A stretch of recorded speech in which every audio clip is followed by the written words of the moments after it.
Hi, Sandy here, hope you're well. Let's look at the transport that you might need for your wedding. So traditionally, there are all sorts of different bits of transportation. So for example, it may be that you want transportation for you and your father or whoever is giving you away, or perhaps you on your own if you're walking down the aisle alone, from wherever you're getting ready to wherever you're getting married, whether that's the church, whether that's a civil ceremony venue, whether that's the registry office. You might then want transportation for you and your new husband or wife to go from your ceremony venue to your reception venue. You might also want to provide transportation for perhaps mum, bridesmaids, flower girls, page boys, ushers, etc. You'll know what you want to offer. You might then be thinking about your guests as well, particularly if you are in a remote rural area, and particularly if a lot of guests have flown in from elsewhere and perhaps don't know the area, won't have cars in the area.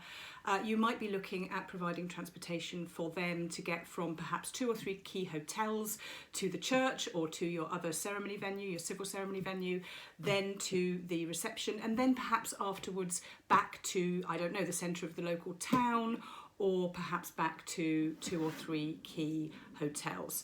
And the great thing is that these days there are so many options. You don't necessarily have to have the sort of classic vintage car that so many people had sort of 20, 30 years ago. That said, they are absolutely beautiful, and that might be precisely what you want. But do have a look around, because there are lots and lots of different options. However, particularly if you are on a budget and you are worrying about money, do remember, as I always say, to go back to what I describe as your big vision of your day. And if you haven't done this exercise with me already, forgive me, but I always ask my brides to look at the 3 key elements that are the most important for them for the wedding. So that might be the food, it might be the dress, might well be the dress.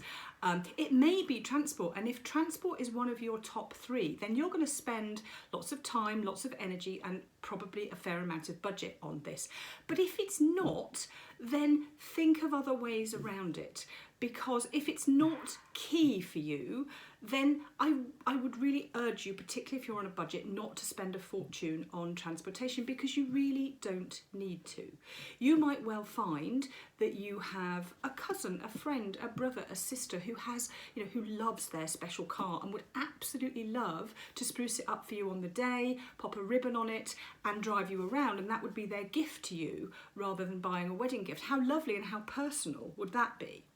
Also, there is this feeling that we have to offer transportation to our guests, but it's actually quite a new thing.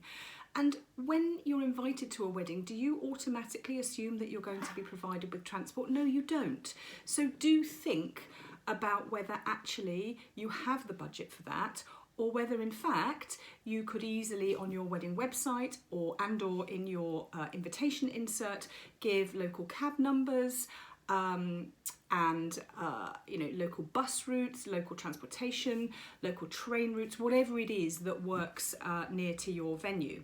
If you're particularly looking for a sustainable wedding, then I'm guessing that transportation is going to be very low down the list. I know, talking to a number of brides this year, that is high on the list. And actually being near a railway station and being near public transport is the most important thing. So make sure that you make those things abundantly clear in whatever messaging, whatever, whether it's a website, whether it's an insert, that you are providing communication-wise to your guests. So really do think about transport, and don't be lulled into a false sense of security that you absolutely have to offer all of these different things. Think outside of the box. Think about how important it is to you. If it is super important and it's up there on your top 3, then for sure, spend budget on it. But if it's not, and you're on a budget, really, really think about how you can get around it and who might be able to help. I hope that's helpful.